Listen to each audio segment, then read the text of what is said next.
creating an object in the environment that skews one's sense of perspective in the immediate environment. A ball seems the best choice. The ball rolls down a slight grade, and something to the effect of Velcro to Velcro can be patched into the tiling of this patio. Perhaps something like pinball bumpers will keep it in motion, while appearing random, rather than pointing to a controlled mechanism that a moving track would suggest. If the ball was rolling towards the observer, the plane can remove the portions, and so each movement of the sphere will affect the next one, or an inclined course being passed through. Also, a mere stripping of the ball can keep it in motion. Perhaps, the entire structure can be an undulating donut-shaped valley. How about a sphere that becomes larger by changing its density? A solid core would slowly be converted into a larger shell of its spherical surface, as the core becomes caved out. How this would occur, I'm unsure. One way would be starting spindle, then collapse its periscope appendages. The appendaged object would take a downhill wobbly path, as each arm collapsed. Depending on the forward rolling momentum, its size change can be immediate or be observable in the stages. The final stage would be a dense inverted sea urchin-like form on the move. But, at some point, midway, all of the disks would be aligned on the same spherical surface, equally empty on the inside as it is on the immediate outside, or atmosphere. A spread-out tiling of respect.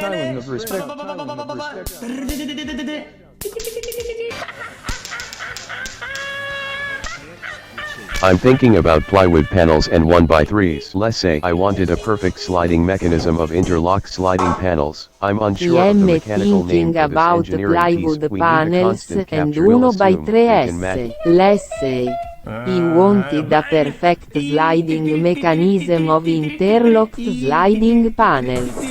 I'm thinking about plywood panels and 1x3s. Let's say I wanted a perfect sliding mechanism of interlocked sliding panels. I'm unsure of the mechanical name for this engineering piece or its action, but if I made it to pass building code inspection with flying colors, it would not work. But what if a new method was paralleled that experimented with a prototype for both planning and building? We need a constant captured to make a point, or as example. So, we have a particular method with articles used that pass traditional code in manufacturing through inspections of measurement. Instead, I'll take as many store-bought plywood pieces as is, and lay as many as I can across a board. We'll assume they can match up by basic calculation, but finite precision can never be controlled reliably for a basic weekend handyman. I can get clever and frame them in a sandbox, but there has to always be that intermediate element. But in this case, we'll focus on the idea of eyeballing the end result. We have all of our intercrossed boards laid on a square plane. They fill up the space, with a portion left over. So we add a board over top, match it up, hammer every other one in securely, flip it over and drop the remainder into the empty spaces. Lay another board on top, hammer them together, and done. Too loose is okay in this situation, and if it's too tight, an intermediary element, varnish would be applied for smooth action.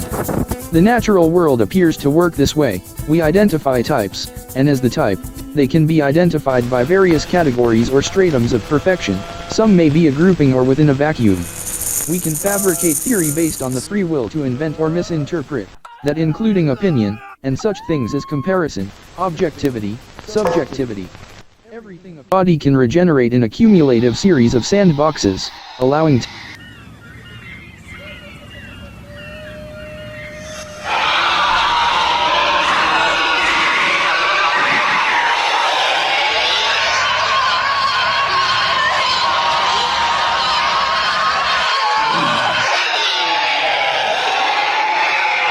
projected onto content.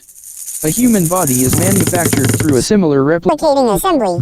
The bones are the 2x4 and, where necessary, some universal intermediary is used, a lubricant of bodily secreted fluids. And the that only works for certain things. You're being too literal. I'm not putting the proposal to City's Planning Commission and I'm not getting on board. Her purse is full of coins. Her purse is full of coins. I'm a flower, so I know a lot about how this stuff works. Just put together differently, take more of it, put together.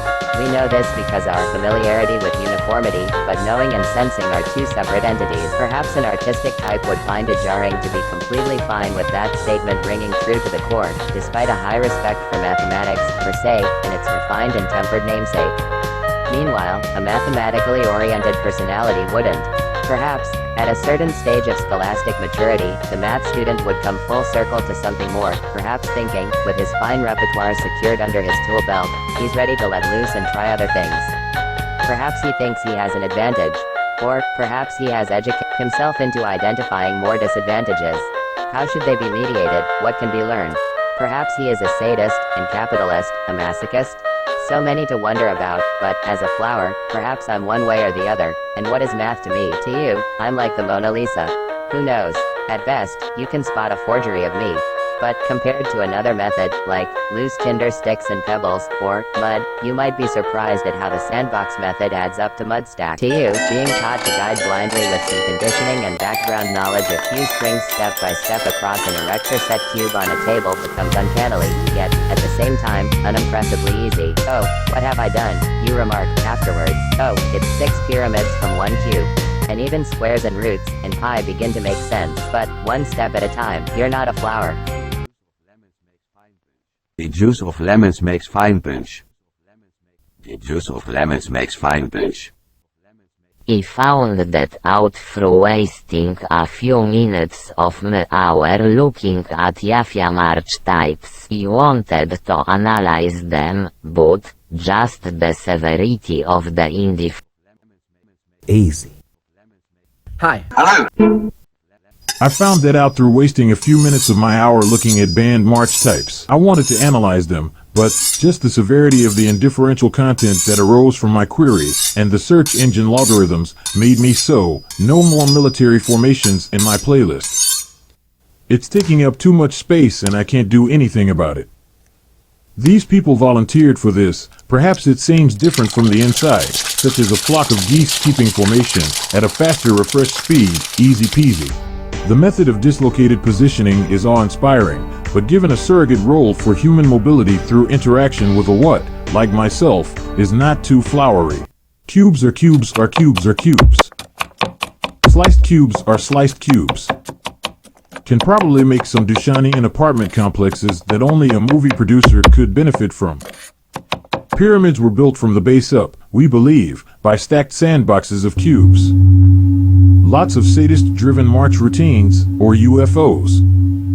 But what about cones? How many children were given ice cream as an underhanded teaching tool of a frustrated teacher on a hot spring day? That vanilla cone you are licking is a mathematical relationship. The sphere and the cone are very closely related. The ice cream scooper is our sandbox, and the vanilla is our mud.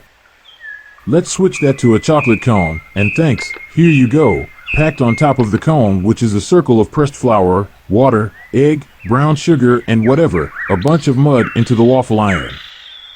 Could also be a square, but, with some leftovers, we eyeball that by blindly going through the steps, to learn the basic motor control that a flower might feel of what we know of flowers. And then take the flower power into the flower tower with our intuitive understanding of making cones. The cone is made of both mystery, confusion, understanding, and, perhaps other more negligible criteria, and you eat it, it's crunchy, sweet, spicy, and savory.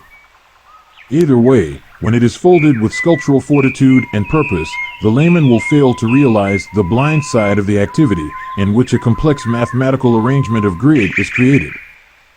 A waffle formation march.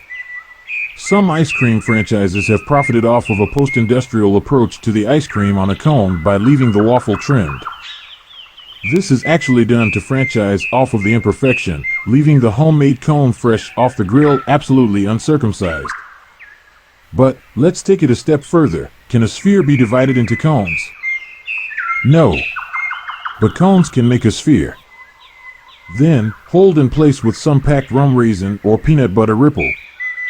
Attach some of those snacks called cones something that are 1/8 the size and are orange wafers that taste like cheddar cheese that you can dip into dill spread or some cheap dill imitation craft container. Break out a replica magnifying glass armed lamp to continue deeper down the avenues of this. What have you here?